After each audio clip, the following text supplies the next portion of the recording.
벤자민 프랭클린이라는 사람을 아는 분들이 많으실 겁니다.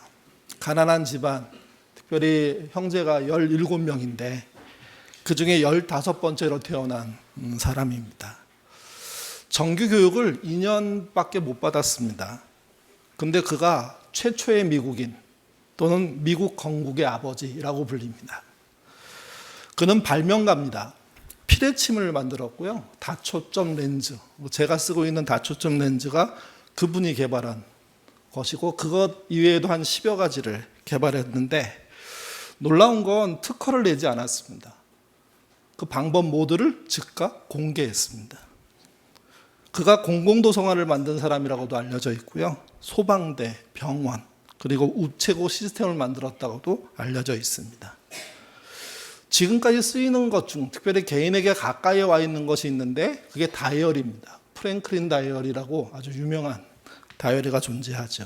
화면에 사진을 찾아달라고 했더니 이런 사진을 올려줘서 그래도 재밌다 해서 올려봤습니다. 예. 그가 발명한 것 중에 최고가 뭘까? 저는 그가 책을 썼는데 책 제목 중에 청년 상인에게 주는 충고라는 책이 있습니다. 1780년대에 쓴 책입니다. 40년대에 쓴 책입니다. 그때 전 세계적으로 유명해질 말 한마디를 했는데 그게 시간은 돈이다입니다. 저는 아마도 프랭클린이 발견한 가장 놀랍다고 말해야 되나요? 이렇게 엄청난 발명품이라고 할 수 있다고 하는 것은 어떤 물건이나 시스템보다는 이 말 한마디라고 생각합니다. 하루에 10달러를 벌 수 있는데 그 사람이 오전 내내 아무것도 하지 않고 빈둥거렸다면 그것은 단순히 충전을 하거나 또는 시간 정도를 낭비한 게 아니라 5달러만큼 벌 기회를 날린 거라는 이해를 만들어낸 겁니다. 시간과 돈에 대한 변화가 이때부터 급격하게 미국 사회에 일어납니다. 시간은 돈이다라는 말은 긍정적인 면이 있습니다. 신분이나 혈통이 아니라 자신이 시간을 얼마나 효율적으로 쓰느냐에 따라서 자신의 미래가 달라질 수 있다. 특별히 자수성가라는 말의 어떤 원동력이 이 말이라고 생각합니다. 미국 사회는 자수성가 사회입니다. 그 사회의 정신을 만든 말이 시간은 돈이라는 거죠. 그리고 이것이 사회에 깊숙이 뿌리 내렸다는 것이 우리가 보고 있는 현실입니다. 하지만 시간을 돈으로만 생각하면 부작용도 만만치 않습니다. 사람의 가치가 처음에는 일당으로, 그 다음에는 오전, 오후로, 그 다음에는 시간으로, 그 다음에는 분으로, 그 다음에는 초로 계산하는 방식들이 등장합니다. 인격체라는 건 사라지고 어떤 일에 대한 부품으로서의 역할들이 강조되는 거죠. 쉬는 건 죄가 됩니다. 휴가 가는 건 그리 좋은 일이 아닙니다. 가족과 시간 낭비하기 전에 체력을 보존하고 그 힘으로 일터에 나가서 가열차게 일하는 삶, 그게 미국 사회가 만든 삶인 거죠. 이것을 집약하고 집약해서 등장한 게 미국식 자본주의입니다. 이윤을 위해서라면 불법도 폭력도 전쟁도 불사합니다. 요즘 벌어지고 있는 중동의 전쟁의 이유가 뭐라고 생각하십니까? 행복일까요? 그런 거 없습니다. 엄청난 수익이 된다는 주변의 압력과 본인의 판단, 특별히 미국 대통령의 판단에 의해서 진행되는 겁니다. 이런 사회는요, 비정상 사회입니다. 그렇기 때문에 비정상 사회를 사는 사람들은 마음의 병이 들 수밖에 없습니다. 만성 스트레스, 심신소진이라고 번역하지만 번아웃 현상들이 나타나는 거죠. 심리적으로, 정신적으로 질병에 든 사람들이 넘쳐납니다. 미국 사회가 그렇습니다. 몸이 부서져라 일하는 것, 그게 건강한 삶, 인격적인 삶을 사는 도구가 돼야 되는데, 그래서 몸이 부서지지 않고 적절하게 살 수 있는 방법들을 찾아야 되는데 미국은 그렇게 못합니다. 자신들이 감당하지 못하니까 이것을 아시아에, 동남아시아에 또는 여러 자기보다 후진국이라고 말하는 곳에 자신의 산업시설들을 옮겨놓고 이 일들을 감행하고 있는 겁니다. 우리도 예외라고 할 수가 없습니다. 재미있는 것은 프랭클린이 시간은 돈이다라고 말하고 미국의 어떤 경제적인 자본주의 기초를 놓았는데 그는요 42살에 은퇴했습니다. 그리고 그 남은 인생, 그 42세 이후의 인생을 돈이 안 되지만 가치 있는 일에 매진했답니다. 봉사와 연구에 자신을 쏟아부은 겁니다. 시간이 돈이라는 사고방식으로 미국 전역을 흔들어 놓고 본인은 쏙 빠져나와서 자신의 가치를 높이는 삶을 살았다. 이게 이분이 만든 아이러니입니다. 에스겔서 14장은 바벨론의 포로로 끌려와 있던 이스라엘 사람들 중에 몇몇 장로가 하나님을 찾아온 겁니다. 그런데 하나님은 볼 수가 없으니까 하나님의 뜻을 전달하고 있는 에스겔을 찾아온 거죠. 그들은 포로들의 장로였기 때문에 그들을 대표하고 믿음 또한 좋은 분들로, 삶 또한 좋은 분들로 알려진 분들입니다. 근데 그들이 와서 실제 벌린 일은 그렇게 좋은 일은 아니었습니다. 그들은 이스라엘이 바벨론에 망한 것을 하나님의 실패라고 생각했습니다. 포로로 살고 있는 것은 하나님 때문인 겁니다. 하나님이 자신들의 신이니까 바벨론의 신을 넉넉히 이겨주셔서 자신들이 포로가 아니라 오히려 포로를 잡는 인생을, 부리는 인생을 살아야 되는데 하나님이 그렇게 하지 못했다고 판단하고 하나님께 따지러 온 겁니다. 얼마나 많은 질문들을 준비해 왔을까요? 근데 본문은 장로들이 하나님께 어떤 질문을 했는지 단 한 자도 안 나옵니다. 하나님은 그들의 입이 떨어지기도 전에 먼저 말씀하십니다. 왜냐하면 그의 속들을 꿰뚫어 보고 있었기 때문입니다. 같이 보시죠. 14장 3절입니다. 읽겠습니다. 인자야, 이 사람들이 자기 우상을 마음에 들이며 죄악의 걸림돌들을 자기 앞에 두었으니 그들이 내게 묻기를 내가 조금도 그들을 용납할 수 없다는 이야기입니다. 인자란 사람의 아들을 말합니다. 하나님의 에스겔을 부를 때 쓴 호칭입니다. 하나님은 장로들의 질문을 막으신 이유를 설명해 주십니다. 그들이 자기 우상과 죄악의 걸림돌을 자기 앞에 두고 산 존재이기 때문입니다. 스스로 자기 발을 자기가 걸었다는 겁니다. 스스로 함정을 빠고 뛰어들었다는 겁니다. 하나님을 믿지도 않으면서 하나님께 책임 전가하러 등장했다는 겁니다. 그리고 지금 그들이 하는 것은 하나님을 떠보는 겁니다. 이 하나님이 다시 우리에게 충성할 수 있을까? 그들에게 하나님이 에스겔을 통해서 말씀하십니다. 다 읽을 수 없어서요. 6절 그리고 11절을 읽겠습니다. 그런즉 너는 이스라엘 족속에게 이르기를 주 여호와의 말씀에 너희는 마음을 돌이켜 우상을 버리고 얼굴을 돌려 모든 가증한 것을 끊으라. 이는 이스라엘 족속이 다시 미혹되어 나를 떠나지 아니하게 하며 여러 가지 죄로 스스로 더럽히지 아니하게 하여 그들은 내 백성이 되고 나는 그들의 하나님이 되려 함이라. 주 여호와의 말씀이니라. 6절은 그 장로들을 대표로 하는 이스라엘 포로 전체가 회개하고 돌이키지 않으면 포로보다 더 망한다고 경고하는 겁니다. 11절은 회개하고 돌이킨다면 포로이지만 다시 일어설 수 있으며 하나님은 그 백성을 회복할 희망찬 말씀이 되신다는 거죠. 그 말씀이란 약속이고 약속은 미래의 비전입니다. 이 말씀을 믿고 움직인다면, 회개한다면, 이 말씀을 믿고 돌이킨다면 그러면 회복이라는 게 있다는 겁니다. 하나님은 불순한 의도를 가지고 에스겔을 찾아온 두어 장로 다시 기회를 주고 싶어 하십니다. 그러기 위해서 하나님이 설명하시고 싶은 게 있었습니다. 왜 망했는지. 이 말은 이전에 이미 수없이 반복했던 말이고 이미 다 들었을 법한데 다 잊어버린 말입니다. 하나님은 굳이 다시 이 말을 꺼내십니다. 12절에서 14절입니다. 읽겠습니다. 여호와의 말씀이 또 내게 임하여 이르시되 인자야 가령 어떤 나라가 불법을 행하여 내게 범죄함으로 내가 손을 그 위에 펴서 그 의지하는 양식을 끊어 기근을 내려 사람과 짐승을 그 나라에서 끌어들라 하자.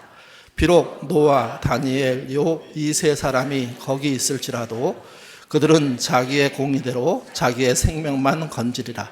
나 주 여호와의 말이니라.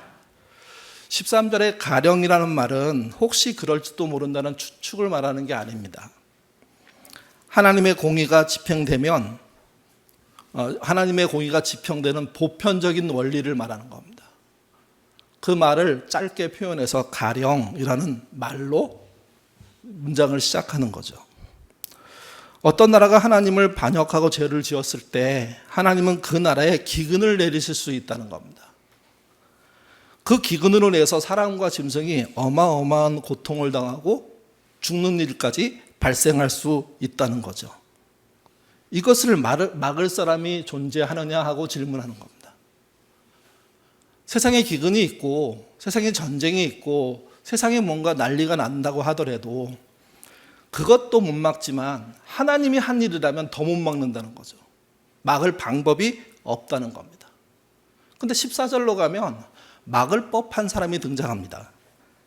이스라엘 사람들이 다 알고 있는 대단한 믿음의 소유자들입니다. 노아, 다니엘, 욥입니다. 노아는 방주를 만든 큰 믿음의 사람입니다. 물론 그들의 가족과 다른 그런 짐승들이 다 함께 그 시험을 통과하고 그 심판을 통과하고 그래서 새 인류를 시작했죠. 다니엘은 우리가 알고 있는 다니엘이 아닙니다. 여러분 그 큐티 책에 보셨으면 다니엘이 아니라 다넬이다 이렇게 얘기하는 부분에 설명이 있는 걸 보셨을 겁니다. 번역을 잘못한 것으로 보통 해석합니다. 다넬은 고대 군동의 우가린 문헌이라고 하죠. 그 점토판으로 된 쐐기 문자가 섞여 있는 그 점토판. 거기에 내용에 보면 의로운 왕으로 등장하는 사람입니다. 그러니까 고대 사람들이 자기 민족을 넘어서서 꽤 인정하는 인물이 다넬인 겁니다. 그러니까 그 다넬과 같은 믿음의 소유자라고 하더라도 하라는 얘기가 되는 겁니다. 또 욥은 사람이 당할 수 있는 가장 어려움을 당한 그런 믿음의 선배입니다. 변심하지 않고 끝까지 믿음을 지켜서 자기의 아픔을 복구했다는, 그러나 그 복구의 뒤편에 많은 씁쓸함을 남기는, 그래서 신앙의 깊이를 가늠할 수 없는 대표적인 신자입니다. 이들이 나선다고 하더라도 하나님의 기근을 막을 방법이 없다는 이야기를 하고 있는 겁니다. 이 말씀 속에 이런 말이 있습니다. 자기 공의로 자기 생명만 건졌다. 어떤 사람도 대신해서 누군가를 건져낼 수 없다. 여러분, 지지난주 계속 말씀드리는 게 한 가지 있습니다.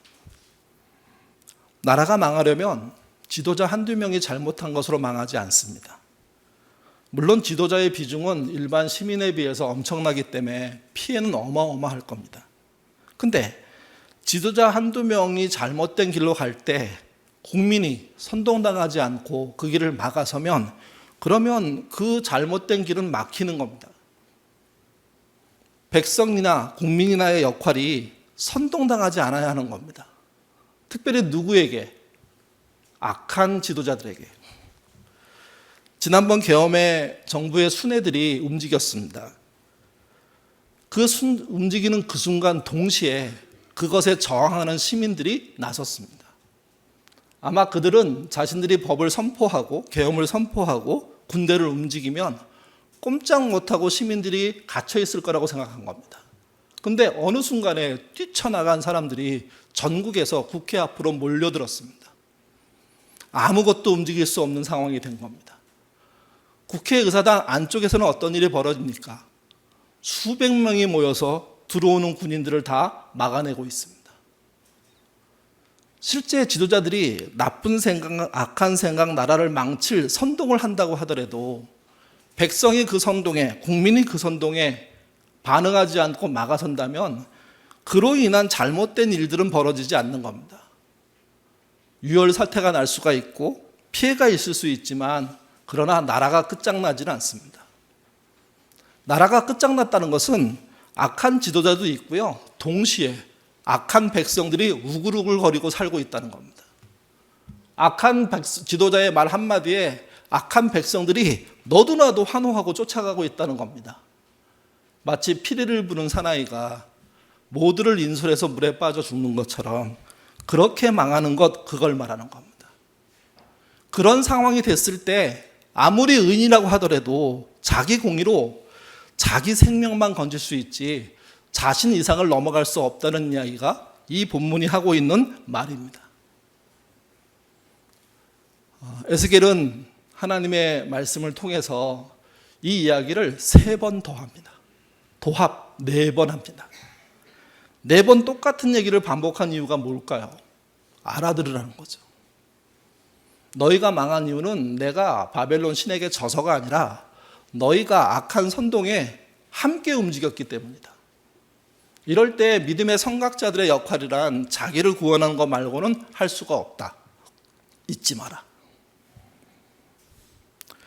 21절에서 22절 말씀도 같이 한번 읽겠습니다.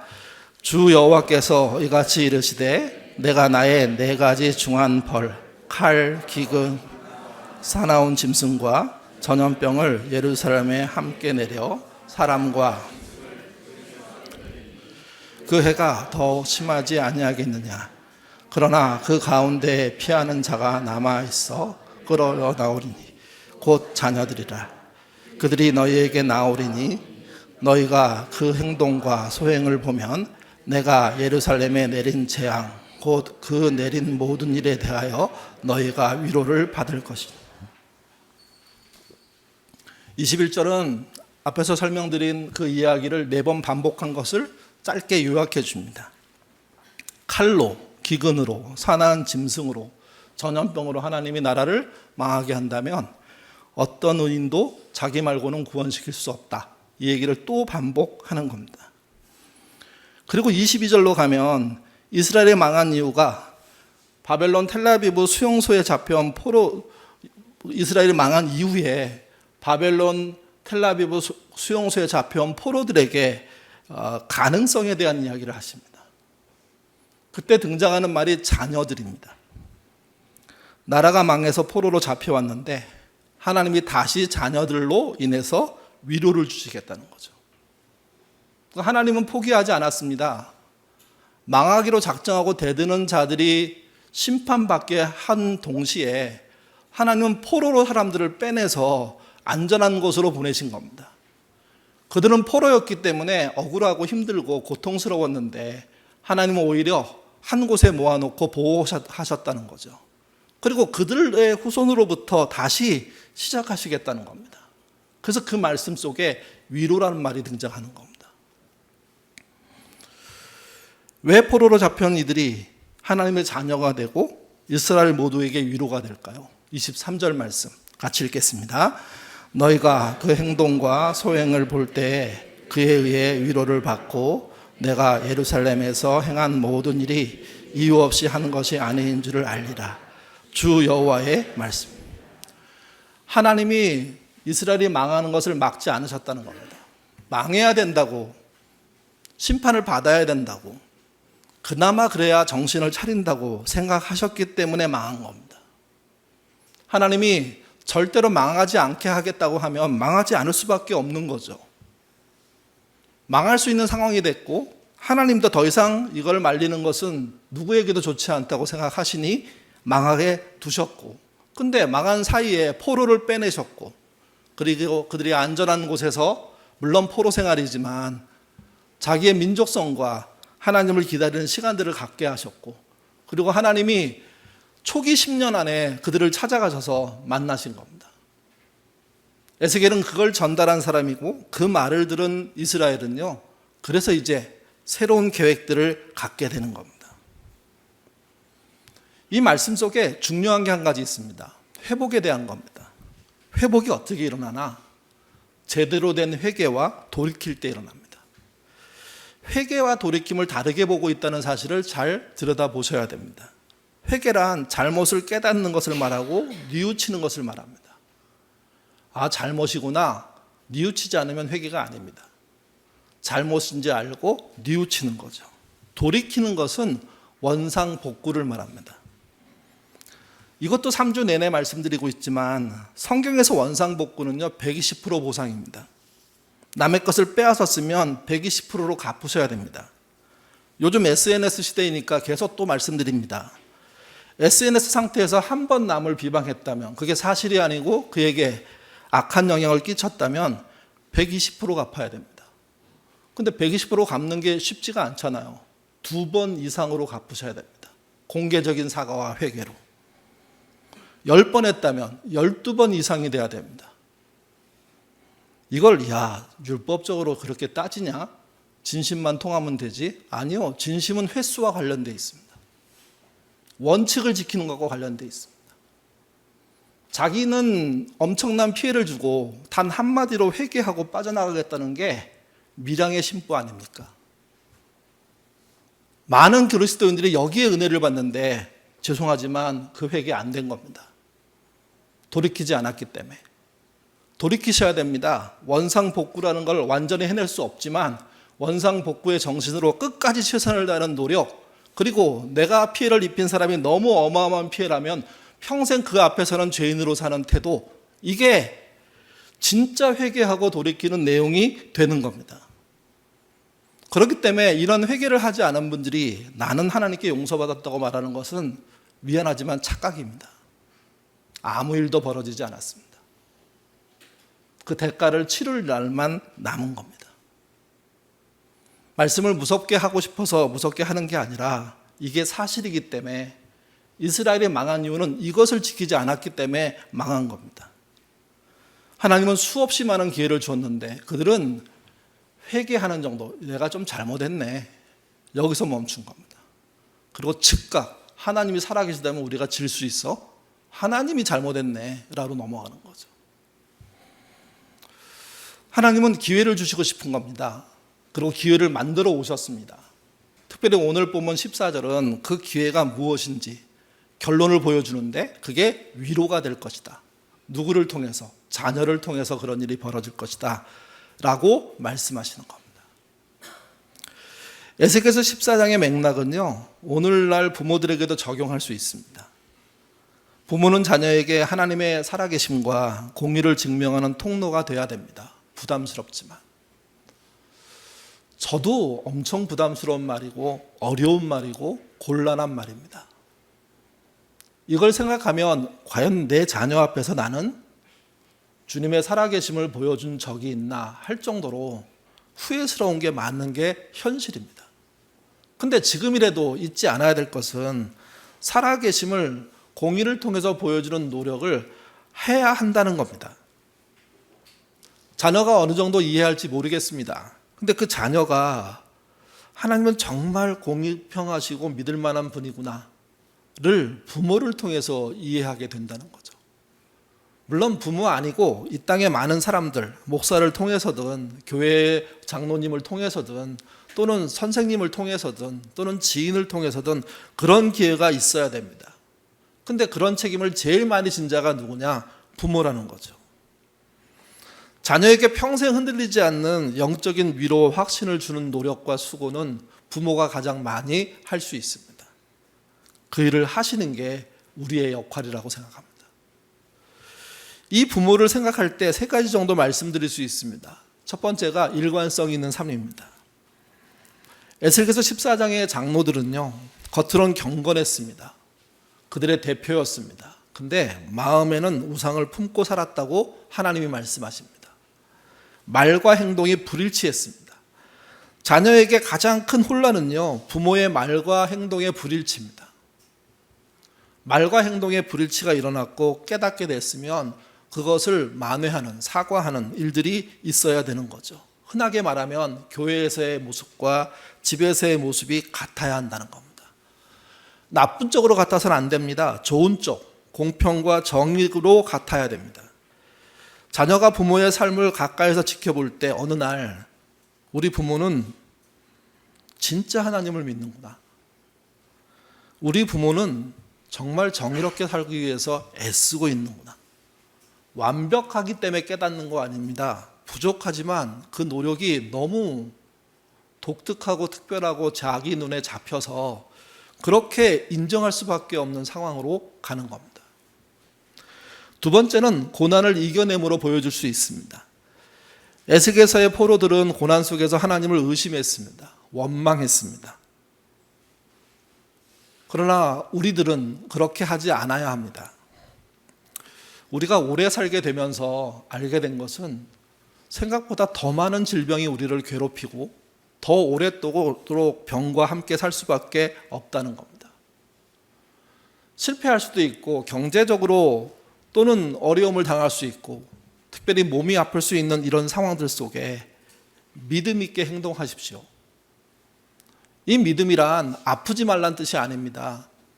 고통이 없는 척하란 뜻이 아닙니다. 정신없이 고통을 겪고 난 후에라도 자신을 돌아보고 자신을 지켜봤어야 할 자녀들의 마음을 헤아리는 그런 용기 있는 태도와 행동들이 필요하다는 겁니다. 자녀가 제일 답답한 건 부모가 자기만 바라보는 겁니다. 첫 번째 자기란 자기 자신, 부모 자신만 바라보는 것이고 두 번째 자기라는 것은 자식만 바라보는 겁니다. 그것이 아니라 그들을 위한 태도로 열린 마음으로 그들이 내 아픔을 보고 뭘 생각했을까를 생각하고 그래서 고난 중에도 조심할 줄 아는 말을 아무렇게나 하지 않는 그런 용기와 지혜가 필요한 겁니다. 어려운 상황에서도 하나님이 여전히 오르시다라는 태도로 살아야 됩니다. 부모가 고난을 원망이 아닌 믿음으로 통과할 때 자녀는요 세상에 감당할 수 없는 깊은 영적인 위로와 안정감을 갖게 됩니다. 불의가 만연한 세상에서 부모가 악에게 지지 않고 선으로 악을 이기려고 애쓰고 있을 때 설령 실패한다고 하더라도 자녀는 그것이 의로운 길을 가는 것이었음을 알게 되고 자신도 그 길로 가야 하지 않을까 하는 고민을 시작하는 겁니다. 고난을 이겨내는 삶 사셔야 됩니다. 마지막으로 하나 위로의 말씀은요, 하나님의 변수가 있다는 겁니다. 에스겔서 14장에 노아와 다니엘, 욥은 타인을 구하지 못하는 존재로 등장했습니다. 근데 이유는 간단합니다. 심판이 시작됐으니까 타인을 못 구하는 겁니다. 이분 말고 다른 분들이 있죠, 성경에는. 아브라함과 모세 같은 분입니다. 아브라함과 모세는 실제 가족을, 자기의 친족을, 그리고 실제 민족을 구원해냅니다. 아직 심판이 시작되지 않았고 심판을 망설이시는 하나님의 태도가 드러났을 때 날렵하게 등장해서 주님, 그가 의인이라면 주님, 이스라엘을 망하게 하는 게 옳지 않다는 것을 아시지 않습니까? 하는 말을 통해서 그 심판이 멈춰지도록 한 사람들입니다. 끄트머리에서 하나님의 변수가 된 거죠. 하나님은 스스로 마음을 바꿀 의사가 없으셨습니다. 왜 그러냐 하면 소돔과 고모라를 심판하는 것은 너무 당연한 일이기 때문에 금송아지 우상을 세워놓고 그것이 하나님이라고 억지 쓰고 있는 그들을 놓고 용서한다는 것은 하나님 입장에서는요 말도 안 되는 일이기 때문에 그래서 심판의 직전까지 가서 그 일을 전개하기 직전에 자기 눈앞에 있던 아브라함, 자기 눈앞에 있던 모세와 하나님은 상의하시게 되시고 그 내용을 알게 된 그들이 적극적으로 반대하자 하나님은 그들이 준 변수에 의해서 마음을 다르게 먹으십니다. 그래서 롯이 살아났습니다. 이스라엘이 다시 기회를 얻었습니다. 우리는 노아, 다니엘, 욥과 같은 상황에 있는 사람인지 아니면 아브라함, 모세와 같은 상황에 있는 사람인지 구분해 볼 줄 알아야 됩니다. 부모란 기본적으로 자녀의 조력자입니다. 자녀가 잘 커나가도록 돕는 거죠. 근데 위기의 순간이 오면 아브라함과 모세의 역할을 할 수 있습니다. 변수로서의 부모입니다. 우리의 믿음이라는 것이 별 볼 일 없고 눈앞에 있는 산 하나 넘어가기도 쉽지 않은 상황이라고 하더라도 우리가 하나님 앞에 전심을 다해서 자녀를 향한 그 진심을 내놓을 때 하나님은 우리가 전달하는 그 마음 때문에 우리를 변수로 사용하시고 그 변수의 결과가 상황이 바뀌는 일이 될 수 있다는 것이 성경이 보여주고 싶은 말인 겁니다. 다만 심판이 시작됐고 심판이 종결된 다음에는 의미가 없다는 거죠. 오기 전에 막을 줄 아는 신자의 눈, 부모의 눈, 신앙의 크기, 회개와 돌이킴의 삶이 결국은 아이들이 잘못 가는 삶의 끄트머리에서 변수로 작동할 수 있는데 그 변수가 하나님의 은혜라고 얘기하고 있는 겁니다. 잊지 마십시오. 본문에 4번 반복되는 세 사람의 누구도 구원하지 못하는 자기 구원에 대한 이야기는 성경의 전체 이야기가 아닙니다. 아브라함과 모세 그 밖에 누군가를 생각해서 하나님이 살려준 케이스들이 수두룩하게 나옵니다. 그 수두룩한 변수를 누가 쥐고 있습니까? 우리가 쥐고 있는 겁니다. 물론 우리가 쥐락펴락할 수 있다는 뜻이 아닙니다. 우리도 정말 발에서 연기 나도록 뛰는 노력과 수고로 그 길을 갈 수밖에 없지만 그 길이라도 우리의 자녀들이, 우리의 미래들이, 대한민국이 잘못 가게 되는 것을 막을 수 있다면 해야 되는 거 아닙니까? 이 할 수 있는 사람이 누굴까? 자녀들에게 경고할 줄 아는 부모입니다.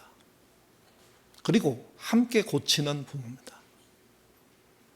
그렇게 살려고 애쓰는 그 부모가 하나님의 변수도 될 수 있습니다. 그런 자리가 우리의 자리라는 사실을 잊지 않는 저와 여러분 되시기를 주님의 이름으로 부탁드립니다. 기도하겠습니다. 부모가 되어서 아이를 키울 때는 정신이 없었습니다. 어느 날 불쑥불쑥 자라는 아이의 모습을 보면서 내가 아빠가 맞나? 하는 당황스러움들이 많았습니다. 본을 보이지 못할 때는 더 그랬습니다. 특별히 목사로서 그 아이들에게 좋은 예가 돼야 되는데 혹시 아이들이 믿음을 갖지 못하는 이유가 되지 않을까 하는 걱정과 고민들이 늘 있었습니다. 아이들이 자랐습니다. 30들이 훌쩍 넘고 그래서 이젠 자기 인생을 살고 있는 아이들이 내 곁을 떠나 멀리 살아가는 그 모습을 볼 때 야, 더 이상 간섭하기는 어렵구나. 가르치기도 쉽지 않겠구나 하는 한계가 보입니다. 주님, 이런 현실 속에 우리가 뭘 해야 할까요? 이제 떠나갔으니 자기들 인생이니 자기들 뜻대로 살라고 내버려 두는 게 우리의 모습일까요? 회사에 문제가 생기면 전화해서 부장들에게 따진다는 부모는 될 수 없지만, 아니 돼서는 안 되지만 아이들이 하나님 앞에 어떤 존재로 살아갈지 또 내가 그들에게 어떤 영향을 줄지에 대해서는 할 수 있는 일이 있다고 생각합니다. 나밖에 구원 못하는 상황이 되기 전에 모세와 아브라함처럼 하나님의 변수로 사는 우리가 될 수 있도록 인도하여 주옵소서. 물론 내 아이들이 잘 살아서 그런 카드를 쓰지 않는다고 하더라도 이 사회의 다른 아이들을 위해서도 변수로 쓰임받는 신자 될 수 있도록 인도하여 주옵소서. 한국교회가 난리가 아닙니다. 사회에서 벌어진 모든 일들이 몇 배로 벌어지는 것 같습니다. 그럼에도 한국교회를 포기하지 않는 이유는 명백합니다. 여전히 하나님의 변수가 있기 때문입니다. 주여 우리를 불쌍히 여기셔서 은혜 주시고 망가진 한국교회가 세워지도록 우리를 써주시며 예인교회가 그런 변수의 역할을 감당하는 작지만 진득한 교회 될 수 있도록 인도하여 주옵소서. 또 부모로 수고하는 모든 우리 교회의 어르신들, 청장년들 위해 기도합니다. 아이가 어리든 아이가 나이가 많든 상관없이 우리가 자녀를 위해서 또 자녀와 함께 살고 있는 조국을 위해서 하나님께 변수의 역할을 하는 신앙인 될 수 있도록 인도하여 주옵소서. 그 길에 주의 복과 은혜가 넘치기를 원합니다. 예수님 이름으로 기도드립니다. 아멘.